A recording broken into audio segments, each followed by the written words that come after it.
Hello बच्चों, welcome to विज्ञान the part two success. I hope आप अच्छे से होंगे। लास्ट क्लास में हमने देखा था electric circuit and electric circuit diagram, और अभी हम जो टॉपिक डिस्कस करेंगे वो है ओम्स लॉ। ध्यान से समझेंगे चीज़ों को ताकि आने वाले टॉपिक्स के बारे में आपको अच्छे से जानकारी मिल सके। तो ओम्स लॉ, एक ओम साइंटिस्ट हुआ करते थे जिनके नाम पर ये दिया गया है। तो ओम्स लॉ ने कहा था eight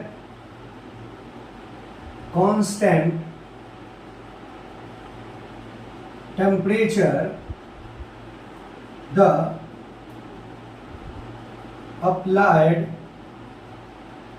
potential difference between the ends of the conductor is directly proportional to the passing current। ध्यान से समझेंगे। ओम्स लॉ ने कहा था कि किसी भी कांस्टेंट टेम्परेचर पर, अब ये टेम्परेचर क्यों कांस्टेंट है ये हम आगे जानेंगे, उसके बाद आप खुद ही समझ जाएंगे कि ओम्स लॉ में टेम्परेचर को कांस्टेंट क्यों किया गया था। तो ओम्स लॉ ने कहा था कि किसी भी कांस्टेंट टेम्परेचर पर जो पोटेंशियल डिफरेंस, ध्यान से समझेंगे, जो पोटेंशियल डिफरेंस अप्लाइड हुआ है कहाँ, एंड ऑफ द कंडक्टर, यानी कोई भी दो कंडक्टर के एंड पे। जैसे यहाँ पर अगर हम सेल की बात करें तो ये पॉजिटिव है और ये नेगेटिव है, और ये क्या है, किसी भी कंडक्टर के दो एंड है, ये स्टार्टिंग पॉइंट है और ये एंडिंग पॉइंट है। तो वही ये कह रहा है कि किसी भी कांस्टेंट टेम्परेचर पर जो पोटेंशियल डिफरेंस होगा कैसा होगा, तो कंडक्टर के दोनों एंड पर वो डायरेक्टली प्रोपोर्शनल होगा इससे पास होने वाले करंट। आई होप आपको इसको समझने में कोई दिक्कत नहीं हुआ होगा। हम आगे बढ़ते हैं। That V is directly proportional to I। क्या बोला गया? V is directly proportional to I।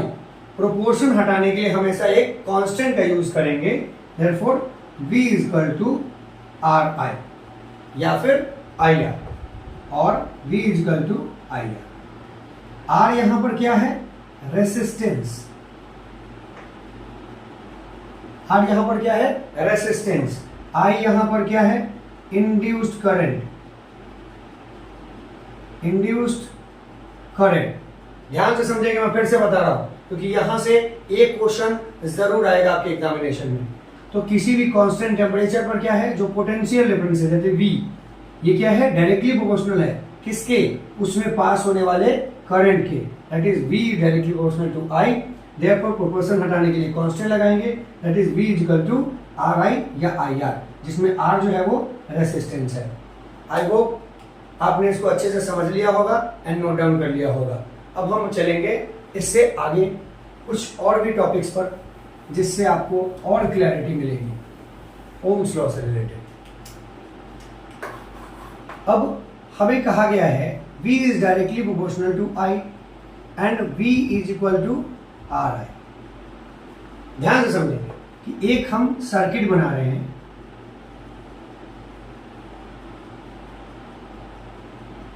इस सर्किट में this is V, this is I, ठीक है। इसका मतलब अगर यहां पर 10 वोल्ट है तो यहां पर करंट का अमाउंट भी क्या होगा, 10 एम्पियर ही होगा। जितना पोटेंशियल डिफरेंस है उतना ही सप्लाई क्या होगा, करंट का होगा। लेकिन जैसे ही ये रूल कब अप्लाई होगा, जब ये बैटरी पर है, यानी जब तक ये बैटरी में, सेल में, कहीं से भी सप्लाई है, जहां तक सोर्स है वहीं तक ये V is directly proportional to I है। लेकिन जैसे ही ये सेल या बैटरी से बाहर की ओर, यानी कंडक्टर के भीतर जाता है, तो कंडक्टर के भीतर क्या है, इलेक्ट्रॉन भाई साहब बैठे हैं। अब ये इलेक्ट्रॉन भाई साहब क्या करते हैं, इसके डायरेक्शन को अपोज कर देते हैं। अब ये कहते हैं कि हम आपको जाने नहीं देंगे। और जब भी कोई अपोज करता है तो क्या होगा, जब भी कोई अपोज करेगा तो क्या होगा, एक दूसरे को रिटेलिएट करेगा, रोकने की कोशिश करेगा, ऑब्स्ट्रक्शन प्रोड्यूस करेगा। तो जब भी ऑब्स्ट्रक्शन प्रोड्यूस होगा तो वहां पर क्या आएगा, हीट आएगा, और हीट आने से क्या होगा, एनर्जी का लॉस होगा, और उसी एनर्जी के लॉस को हम यहाँ पर रेसिस्टेंस से क्रिएट करेंगे, नाम दिया गया रेसिस्टेंस। अब रेसिस्टेंस को कैसे डिफाइन करेंगे, तो रेसिस्टेंस, पहले हम रेसिस्टेंस समझ लेते हैं, उसके बाद वी, आई और आर के बीच का इंटर रिलेशन समझेंगे, ताकि जब न्यूमेरिकल बनेगा तो उसमें आपको कोई प्रॉब्लम नहीं होगा।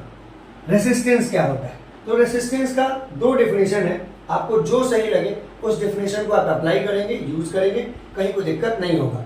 इस बार भी जो एग्जामिनेशन हुआ था उस एग्जामिनेशन में भी रेसिस्टेंस का डायरेक्ट डेफिनेशन पूछा गया था और रिलेशन एस्टेब्लिशमेंट पूछा गया था, इसीलिए मैं आपको कह रहा हूं ये टॉपिक बहुत इंपॉर्टेंट है, हर साल जरूर पूछा जाता है। तो पहला डेफिनेशन है the obstruction produced by the conductor, यानी कंडक्टर के द्वारा जो भी ऑब्स्ट्रक्शन, यानी जितनी बार मैंने आपको पहले बताया कि जैसे ही ये इस सेल से निकलेगा, जैसे ही निकलेगा इस कंडक्टर में, इसका इलेक्ट्रॉन इसको क्या करेगा, ऑब्स्ट्रक्ट करेगा, रोकने की कोशिश करेगा। जितना ज्यादा ये रोकेगा उतना ज्यादा क्या प्रोड्यूस होगा, रेसिस्टेंस प्रोड्यूस होगा, यानी हीट का लॉस, एनर्जी का लॉस, सारी चीजें होंगी, और उसको किस में मेजर किया जाता है, किस नाम से, रेसिस्टेंस के नाम से। तो एक तो ये डेफिनेशन हो गया, the obstruction produced by the conductor is called resistance produced by the conductor. एक दूसरा डेफिनेशन, आई होप इसको आपने नोट डाउन कर लिया होगा, तो हम आगे की ओर चलते हैं। एक दूसरा डेफिनेशन क्या कहता है, the ratio of applied potential difference to the passing current, यानी जब V एंड I का जब रेशियो हो जाएगा तब हम उसको क्या कहेंगे कि रेसिस्टेंस का क्या है, वो डेफिनेशन है, रेसिस्टेंस का डेफिनेशन है, एंड वही उसका क्या है, फार्मूला भी है। जैसे V इक्वल टू क्या है, IR, then R equal to क्या हो जाएगा, V बाई I। ध्यान से समझेंगे, आपके पास दो डेफिनेशन है, एक नॉर्मल डेफिनेशन है और एक स्टैंडर्ड डेफिनेशन है। आप जो डेफिनेशन यूज करना चाहें वो अच्छे से कर सकते हैं। पहला डेफिनेशन में क्या था, the obstruction produced by the conductor is called resistance produced by the conductor, and दूसरे डेफिनेशन में क्या है, the ratio of applied potential difference to the passing current, therefore R equal to V by I। Therefore यहां से एक और formula मिलता है, I equal to V by R। Current का एक फार्मूला आपने देख रखा है, flow of charge per unit time, and दूसरा डेफिनेशन है the ratio of applied potential difference to the passing current. इस बात को ध्यान रखेंगे, अगर एक बच्चा flow of charge per unit time बोल रहा है और एक बच्चा ratio of potential difference to the resistance produced by the conductor बोल रहा है, दोनों में कोई अंतर नहीं है, दोनों डेफिनेशन करंट के ही हैं, पर अंतर किस चीज का है, थिंकिंग लेवल का। एक बच्चा जो सिर्फ फ्लो ऑफ चार्ज बोल रहा है उसका थिंकिंग लेवल नॉर्मल है, यानी एक ऑर्डिनरी सोच से बात कर रहा है, लेकिन जब एक applied potential difference to the resistance produced by the conductor बोलेगा तब उसमें क्या हो जाएगा, थोड़ा सा एनहांसमेंट हो जाएगा। सामने वाला एक प्रिटेंड करेगा, एक एजम्पशन करेगा कि इस बच्चे को नॉर्मल लेवल से थोड़ा डेप्थ में ज्यादा पता है। आई होप आपको इस R एंड I के बीच में कोई दिक्कत नहीं हुआ होगा। चलिए, तो अब हम देखते हैं V, I एंड R के बीच का एक्चुअल रिलेशन, जो हमें एग्जामिनेशन पॉइंट ऑफ व्यू से बहुत इंपॉर्टेंट है। जैसे V is directly proportional to I है, ध्यान से समझेंगे, अगर V इक्वल टू 10 वोल्ट दिया है, V इक्वल टू 10 वोल्ट दिया है, दैट मीन्स V को 10 है, यानी 10 वोल्ट यहां दिया हुआ है, तो यहां 10 एम्पियर ही होना चाहिए, 10 एम्पियर ही होना चाहिए। लेकिन प्रॉब्लम कहां है, जैसे ही वो सेल से निकलता है ऑब्स्ट्रक्शन प्रोड्यूस होने लगता है, तो ऑब्स्ट्रक्शन प्रोड्यूस होगा तो क्या होगा, क्या इसके अमाउंट में कोई कमी आएगा, नहीं, क्या करेगा, ये करंट के अमाउंट को ईट अप करने लगेगा, खाने लगेगा, करंट के अमाउंट को क्या करेगा, कम करने लगेगा। तो क्या कहेंगे हम, 10 volt is equal to 1 ohm, sorry मैं आपको बताना भूल गया, रेसिस्टेंस का ऐसा यूनिट ओम होता है, ओम, OHM, रेसिस्टेंस का ऐसा यूनिट ओम होता है। एंड इस तरह से this is the representation of resistance. I hope आपको क्लियर हो गया होगा। सॉरी, मुझे पहले बता देना चाहिए था, लेकिन मैं भी बता दे रहा हूँ, आप इस चीज़ को ध्यान से समझ लेंगे। चलिए, तो 10 वोल्ट पोटेंशियल डिफरेंस हो गया एंड 1 ओम इसका रेसिस्टेंस हो गया एंड 10 एम्पियर का करंट हो गया। फिर अगर 10 वोल्ट है is equal to 2 ohm into 5 ampere, 10 volt is equal to 5 ohm into 2 ampere, 10 volt is equal to 10 ohm into 1 ampere. अब अगर आप ध्यान से देखेंगे, अब आप इस टॉपिक को जरा ध्यान से देखें, इस कंडीशन को ध्यान से देखें, तो जब हम देख रहे हैं यानी जैसे जैसे ऑब्स्ट्रक्शन बढ़ रहा है तो अमाउंट ऑफ करंट डिक्रीज कर रहा है, और जैसे जैसे अमाउंट ऑफ करंट इंक्रीज कर रहा है वैसे वैसे ऑब्स्ट्रक्शन घटता जा रहा है। इसका मतलब आर एंड आई के बीच में कैसा रिलेशन है? उल्टा रिलेशन है। लेकिन जैसे जैसे पोटेंशियल डिफरेंस बढ़ेगा तो आर भी बढ़ेगा एंड आई भी बढ़ेगा, लेकिन अगर आर बढ़ा तो आई घटेगा और आई बढ़ा तो आर घटेगा। इस बात को ध्यान रखेंगे।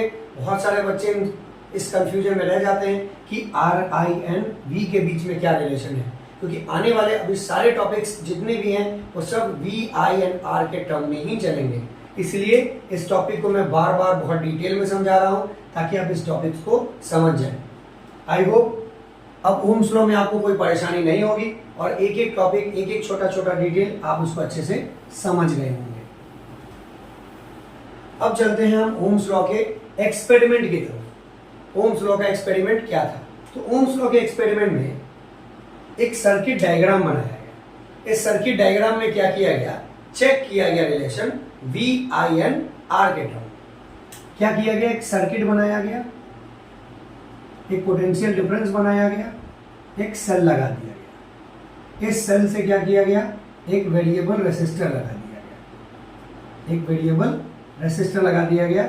यहां पर एक एमीटर लगा दिया गया, यहां एक वोल्ट मीटर लगा दिया गया। ठीक है, यहां V और यहां I प्रोड्यूस होगा। एमीटर क्या चेक करेगा? Amount of current. ठीक है, एंड वोल्ट मीटर क्या चेक करेगा? Amount of potential difference. Ammeter series में कनेक्ट होता है एंड वोल्ट मीटर पैरेलल में कनेक्ट होता है। जैसे ही हम सीरीज एंड पैरेलल चैप्टर को पढ़ेंगे वहां हमें समझ में आ जाएगा कि एमीटर सीरीज में क्यों कनेक्ट होता है एंड वोल्ट मीटर पैरेलल में क्यों कनेक्ट होता है। तो इस ओम्स लॉ के एक्सपेरिमेंट में क्या किया गया? इस सर्किट को, ठीक है, अब यहां पर हम क्या करेंगे? एक स्विच लगा लेते हैं ताकि हमें जैसी सहूलियत लगे वैसा हम सर्किट को क्लोज करें, ओपन करें, क्लोज करें एंड ओपन करें। तो जैसे ही सर्किट को हम क्लोज करते हैं तो सर्किट को क्लोज करते हैं क्या है? आई करंट फ्लो हो रहा है। अब फ्लो होने के बाद बल्ब ग्लो हो रहा है। अब ग्लो होने के बाद हम क्या करेंगे कि अब इसमें वी एन आई तो है, आर भी आ गया, लेकिन अब हमें रिलेशन एस्टेब्लिश करना है कि क्या वी बढ़ेगा तो आई भी बढ़ेगा और आर भी बढ़ेगा। यहां पर दिस इज आर, तो वी बढ़ेगा तो क्या आई और आर बढ़ेगा। अगर वी एंड आई आर बढ़ रहा है तो एक दूसरे के बीच में इंटर रिलेशनशिप एस्टेब्लिशमेंट कर रहा है। तो क्या उसके लिए हमने क्या यूज किया है? वेरिएबल रेसिस्टेंस, यानी पुराने जमाने में स्टेबलाइजर हुआ करता था, देखने उसका कान ऐठा जाता था, तो उस स्टेबलाइजर में इस तरह से मीटर हुआ करता था। 100, 120, 150, 180, 220, 250 इस तरह से होता था और इस तरह से मीटर इंडिकेट करता था। और जैसे ही वो 180 से ऊपर जाता था, जैसे ही वो 180 से ऊपर जाता था क्या हो जाता? ऑटो कट हो जाता था, ग्रीन से रेड सिग्नल की तरफ हो जाता था। फिर हम उसको पोटेंशियल डिफरेंस को क्या करते थे? कम करते थे, मेंटेनर का था। तो जैसे ही इसमें सर्किट को में करंट का फ्लो होने लगा तो इसमें क्या किया गया? वेरिएबल रेसिस्टेंस के थ्रू, यानी वेरिएबल रेसिस्टेंस के थ्रू क्या किया गया? अमाउंट ऑफ पोटेंशियल डिफरेंस घटाया गया एंड बढ़ाया गया, घटाया गया, बढ़ाया गया। तो जब भी पोटेंशियल डिफरेंस को कम किया जाता था तो amount of current and resistance कम हो जाता था, लेकिन जैसे जैसे इसको इंक्रीज किया जाता था, अमाउंट ऑफ पोटेंशियल डिफरेंस जैसे इंक्रीज हुआ तो क्या होगा? करंट भी इंक्रीज हो गया एंड उसके अकॉर्डिंग रेसिस्टेंस भी इंक्रीज हो गया। तो ये बेस था ओम्स लॉ के एक्सपेरिमेंट का, जो ये शो कर रहा था what is the relationship between V I and R. Clear है? आई होप आपको ये ओम्स लॉ के एक्सपेरिमेंट में कोई दिक्कत नहीं होगा। ओम्स लॉ का जो ग्राफ होता है, ओम्स लॉ का ग्राफ कांस्टेंट होता है वी एंड आई के टर्म। वी एंड आई के टर्म में ओम्स लॉ का ग्राफ क्या होता है? कांस्टेंट। अगर ये 1 है तो ये 1 रहेगा, ये 2 है तो 2 रहेगा, ये 3 है तो 3 रहेगा। ठीक है। कई बार ओम्स लॉ के ग्राफ से क्वेश्चन आ जाता है, तो ग्राफ वाला पेपर जो क्वेश्चन आएगा वो बहुत सिंपल होता है, उसमें कोई भी प्रॉब्लम आपको नहीं आना चाहिए। आई होप अब आपको ओम्स लॉ में कहीं कोई प्रॉब्लम नहीं होना चाहिए। अगर ओम्स लॉ में प्रॉब्लम है आप कमेंट करेंगे, मैं एक बार फिर से ओम्स लॉ के वीडियो लेकर के आऊंगा और आपको समझाने की कोशिश करूंगा। लेकिन आप ओम्स लॉ को बहुत ध्यान से पढ़ेंगे, क्योंकि आने वाला resistivity, series parallel, power, heating effect, हर एक टॉपिक सिर्फ और सिर्फ ओम्स लॉ पर ही टिका हुआ है। क्लियर है? चलिए, अब इस ओम्स लॉ के बाद हमारे पास जो सबसे इंपॉर्टेंट पॉइंट आता है, वो इंपॉर्टेंट पॉइंट आता है रेसिस्टेंस। रेसिस्टेंस, इसको तो हमने समझ लिया कि भाई ऑब्स्ट्रक्शन प्रोड्यूस करेगा, या फिर हम रेशियो निकाल देंगे पोटेंशियल डिफरेंस का एंड अमाउंट ऑफ करंट का, तब ये क्या हो जाएगा? रेसिस्टेंस। लेकिन अब बात ये आती है कि भाई रेसिस्टेंस भी तो किसी चीज पर डिपेंड करता होगा, तो रेसिस्टेंस कितने पर डिपेंड करता है? 4 फैक्टर्स पर डिपेंड करता है। तो पहला फैक्टर है लेंथ, किसका? कंडक्टर का। दूसरा फैक्टर है area of cross section, cross section of what? Conductor. तीसरा टेम्परेचर। उस वक्त जब मैंने आपको बोला कि ओम्स लॉ में क्या क्या गया? Constant temperature. अब जैसे ही ये टेम्परेचर वर्ड एक्सप्लेन होगा आप समझ जाएंगे कि ओम्स लॉ में कांस्टेंट टेम्परेचर की बात क्यों की गई है। एंड चौथा nature of material, nature of material. ठीक है, 4 टॉपिक है इसके, यानी 4 डिपेंडेंसी है। रेसिस्टेंस की 4 सब टॉपिक है और 4 डिपेंडेंसी है। इससे एक क्वेश्चन जरूर आएगा और सबसे ज्यादा आएगा इस length of conductor and it's area of cross section से। आप इस बात को नोट डाउन कर लें, very very important, very very important section में डाल लें। इससे एक क्वेश्चन कंफर्म आएगा। इस बार भी आया था, इसके पिछले बार भी आया था। आप प्रीवियस ईयर पेपर को चेक करें, आपको समझ में आएगा कि मैं क्या बोल रहा हूं। और टॉपिक की इंपॉर्टेंस आपको जब तक प्रीवियस ईयर नहीं देखेंगे आपको समझ में नहीं आएगा। तो चलिए हम सबसे इंपॉर्टेंट इसके बेस को समझते हैं। अगर आपने बेस समझ लिया, इसके छोटे से पॉइंट को समझ लिया, तो आपको इसको एक्सप्लेन करने में कोई दिक्कत नहीं आएगा। इन सारे फैक्टर्स का एक ही जर है, वो है कोलिजन। कोलिजन ध्यान से समझें, जब भी फ्लो बढ़ेगा या कहीं भी एक जगह से दूसरी जगह जाएगा करंट, तो क्या होगा? कंडक्टर के थ्रू जाएगा। तो जैसे ही कंडक्टर के थ्रू जाएगा तो कंडक्टर के इलेक्ट्रॉन है, तो इलेक्ट्रॉन क्या करेगा? कोलाइड करेगा। अब आप समझिए, जितना ज्यादा कोलिजन होगा उतना ज्यादा ऑब्स्ट्रक्शन प्रोड्यूस होगा, और जितना कम कोलिजन होगा उतना कम ऑब्स्ट्रक्शन प्रोड्यूस होगा।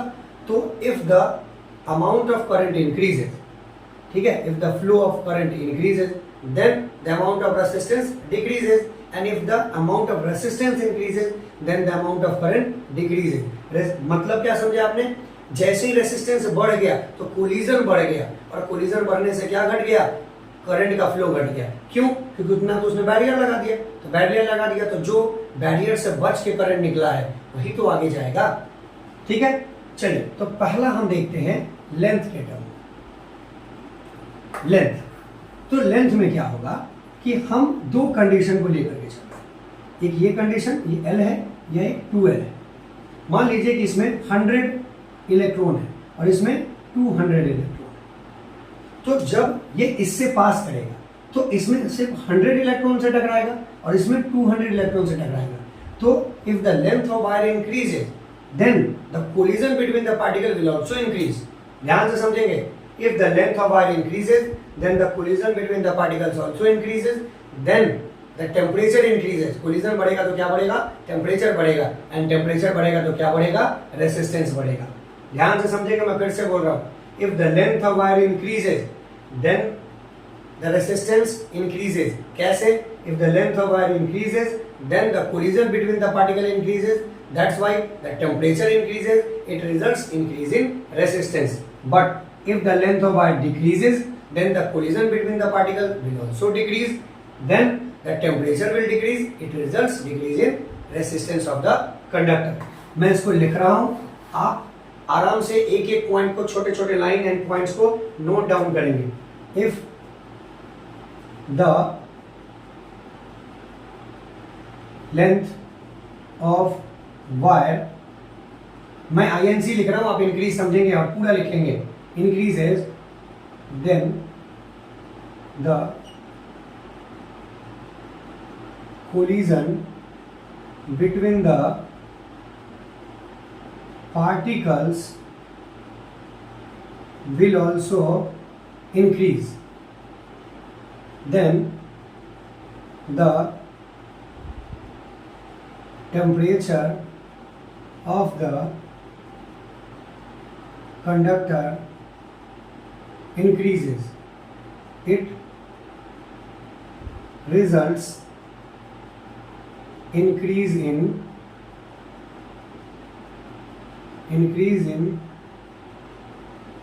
resistance of the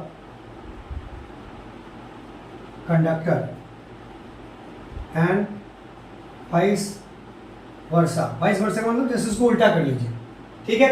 ध्यान से समझेंगे, जब भी लेंथ ऑफ वायर इंक्रीज करेगा तो क्या इंक्रीज करेगा, collision between the particles, and इसके कारण क्या होगा, temperature of the conductor increase करेगा, और इसके कारण क्या होगा, रेसिस्टेंस भी इंक्रीज करेगा। ध्यान रखेंगे, तो हम इसको क्या लिखेंगे, R is directly proportional to L। अब इसको नोट डाउन कर ले। आई होप आपको रेसिस्टेंस समझने में कोई प्रॉब्लम नहीं हुआ होगा। मिटा दे। चलिए अब हम अगले टॉपिक की तरफ चलते हैं, रेसिस्टेंस के अगले सब टॉपिक की तरफ चलते हैं, जो कि है एरिया। इस बार भी एरिया से क्वेश्चन था, तो आप इस टॉपिक को ध्यान से पढ़ेंगे, ध्यान से समझेंगे। ये एरिया क्या कह रहा है, ये एरिया कह रहा है कि resistance is inversely proportional to its area. Area में समझे कि छोटा सा जगह, मान लीजिए कि आपके कमरे में, आप जिस कमरे में बैठ करके या कहीं भी बैठ करके अभी आप जो इस वीडियो को देख रहे हैं, तो मान लीजिए कि आपके कमरे की लंबाई 10x12 है, यानी 120 स्क्वायर फुट है, ठीक है। और उसमें मैं क्या करूं, 200-300 लोगों को पूरा का पूरा ठूस दूं, एकदम पूरा अंदर से, कहीं कोने कोने लायक जगह नहीं है, नीचे से ऊपर तक भरा हुआ है, पर्सन के ऊपर पर्सन है। और अचानक से मैं आऊं, गेट ओपन करूं, गेट बहुत छोटा सा है, ओपन करूं, और ओपन करने के बाद मैं आपको अनाउंस करूं कि मैं आपको 30 सेकंड का वक्त दे रहा हूं। ध्यान से समझेंगे, मैं आपको 30 सेकंड का वक्त दे रहा हूं, जितने लोग निकल जाएंगे निकल जाए, वरना मैं इस घर के बम से उड़ा दूंगा, ठीक है। मैं इस घर को क्या करूंगा, बम से उड़ा दूंगा। तो आप क्या करेंगे, सभी लोग, जितने भी लोग हैं, ये क्या करेंगे, एक दूसरे पर धक्का देना शुरू कर देंगे, ठीक है, क्योंकि गेट क्या है, छोटा सा है, तो धक्का देना शुरू करेंगे। 2, 4, 5 लोग जो हैं वो गेट के बाहर हैं, जो कॉर्नर पर है वो क्या करेंगे, सीधे गेट के बाहर, लेकिन बाकी लोग क्या करेंगे, सिर्फ कोलाइड होते, धक्का लगते हुए, कोलाइड होते हुए इसी रूम में रह जाएंगे और ब्लास्ट हो जाएगा और इंसान मर जाएगा। लेकिन अगर आपका एक साइड का पूरा वॉल खोल दिया जाए और इसमें सेम उतने ही 300 लोगों को डाल दिया जाए और कहा गया कि आपको 20 सेकंड का, 10 सेकंड कम, 20 सेकंड का टाइम दिया जाता है, आप सभी लोग रूम खाली कर दें, वरना रूम को बम से उड़ा देंगे। आप यकीन नहीं करेंगे, 10 सेकंड में रूम खाली हो जाएगा। अंतर क्या था, एरिया का, यानी कितना स्पेस उसमें अवेलेबल है। तो पहले केस में हमने क्या किया, तो स्पेस कम दिया और लोग बहुत ज्यादा थे। अब वो लोग क्या हैं, इलेक्ट्रॉन। तो जब इलेक्ट्रॉन यानी बहुत ज्यादा है तो क्या करेंगे, कोलाइड करेंगे, निकलने के लिए जगह कम है, अब कोलाइड करेंगे। जब कोलाइड करेंगे तो क्या होगा, टेम्परेचर बढ़ेगा, टेम्परेचर बढ़ेगा तो क्या होगा, रेसिस्टेंस बढ़ेगा, ठीक है। तो हम इसमें क्या करेंगे, if the area of contact increases, then the collision between the particles will decrease. It results decrease in temperature and decrease in the resistance। And vice versa. Clear है? यानी जैसे ही एरिया ऑफ क्रॉस सेक्शन बढ़ेगा, area of contact increase करेगा, यानी thickness हो जाएगा। तो यहां पर जब भी वर्ड आएगा thick wire and thin wire, तो थिन वायर का क्या हो जाएगा? रेसिस्टेंस ज्यादा। जैसे जैसे वायर थिक होगा उसका रेसिस्टेंस क्या हो जाएगा? वायर थिन रहेगा तो रेसिस्टेंस ज्यादा, जैसे जैसे थिक होने लगेगा रेसिस्टेंस कम होने लगेगा। इसीलिए आप देखिए जितने भी हाई पोटेंशियल डिफरेंस के वायर है उनका थिकनेस ज्यादा होता है। लेकिन हमारे आपके घरों में जो वायर है, मेन केबल में जहां पर मीटर लगा है वहां से जो वायर निकलता है आप देखिएगा उसका थिकनेस ज्यादा है, लेकिन हमारे घरों में जो वायर जो होता है उसका थिकनेस कम होता है। क्यों कम होता है? हमें जरूरत यहाँ पर किस चीज का है? अप्लायंसेज में पोटेंशियल डिफरेंस से कन्वर्जन करना है रेसिस्टेंस का। लेकिन जहां से मीटर से आ रहा है हमें वहां सबसे ज्यादा जरूरत किसकी है? आई की। आर की जरूरत नहीं है, इसीलिए वहां पर आई का अमाउंट ज्यादा किया गया है, आर का अमाउंट मिनिमम। लेकिन जब हमारे अप्लायंसेज की बात आएगी तो हमें क्या चाहिए? आर चाहिए। आई से हमें उतना ज्यादा मतलब नहीं है, हमें आई का कन्वर्जन किस में चाहिए? मैक्सिमम आर में चाहिए। इसीलिए यहाँ पर रेसिस्टेंस ज्यादा है। क्लियर है? इसीलिए क्या किया गया है? R is directly proportional to 1/a या R is inversely proportional to A. I hope आपको एरिया को समझने में प्रॉब्लम नहीं है। अब समझेंगे ध्यान से कि अगर if area of wire is twice, अगर एरिया 2 गुना हो जाएगा, ध्यान से समझिए, अगर एरिया 2 गुना हो जाए तो 1/2 R is directly proportional to 1/2। Area 2 गुना हो गया तो रेसिस्टेंस कितना हो गया? आधा। और रेसिस्टेंस 2 गुना हो जाएगा तो एरिया क्या हो जाएगा? आधा। एक दूसरे का उल्टा रिलेशन है कि अगर एरिया 2 गुना हो गया तो रेसिस्टेंस घट गया, और रेसिस्टेंस 2 गुना हो जाएगा तो एरिया घट जाएगा। एक दूसरे का उल्टा रिलेशन है, आप चीजों को ध्यान से समझिए। लेकिन अगर रेडियस बढ़ गया, रेडियस 2 गुना हो गया, मान लीजिए कि रेडियस 2 टाइम्स हो गया, 2r हो गया, तो एरिया पर क्या फर्क पड़ेगा? यानी रेसिस्टेंस पर क्या फर्क पड़ेगा? तो 2r हो गया तो पाई आर स्क्वायर है, हमें पाई से कोई मतलब नहीं है, आर स्क्वायर है यानी 4। जैसे ही 4 हो जाएगा तो रेसिस्टेंस कितने टाइम घट जाएगा? 4 गुना घट जाएगा। तो जब भी रेडियस की बात करें तो आपको क्या करना है? सीधे उसका स्क्वायर। अगर थ्राइड्स है तो उसका 9 टाइम्स घट जाएगा। तो कभी कभी क्या करेगा? वायर को देगा और 2 अलग अलग रेडियस को देगा। इसका कहेगा आर है, इसका कहेगा 3r है, इसका r है और इसका क्या है?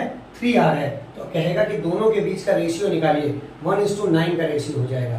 कैसे? यहाँ देखिए, इसका r है तो क्या हो गया? 1 हो गया, और इसका 3r है यानी 3 का स्क्वायर 9 हो गया, तो ये 1:9। लेकिन अगर पहले ये 3r है और ये r है तो क्या हो जाएगा? 9:1। इस बार सेम इसी तरह का क्वेश्चन पूछा गया था 4 नंबर के। आप प्रीवियस ईयर का पेपर देखेंगे, आपको क्लियरली समझ में आएगा। चलिए, तो अब हम चलेंगे इसके अगले सब टॉपिक की तरफ, जिसको कहेंगे हम टेम्परेचर। अब ध्यान से देखिए, दोनों केस में क्या हुआ? कोलिजन बढ़ा तो क्या बढ़ा? टेम्परेचर बढ़ा। और कोलिजन गिरा तो क्या गिरा? टेम्परेचर गिरा। और टेम्परेचर के बढ़ने से क्या बढ़ता है? रेसिस्टेंस बढ़ता है। और टेम्परेचर के गिरने से क्या गिरता है? रेसिस्टेंस गिरता है। तो अगर टेम्परेचर बढ़ेगा तो obviously collision between the particles बढ़ेगा। जैसे अभी गर्मी का टाइम, आप देख सकते हैं मेरे भी माथे से पसीना निकल रहा है, मेहनत कर रहा हूँ आप सबों के लिए। अगर अच्छा लग रहा हो तो लाइक जरूर करें वीडियो को।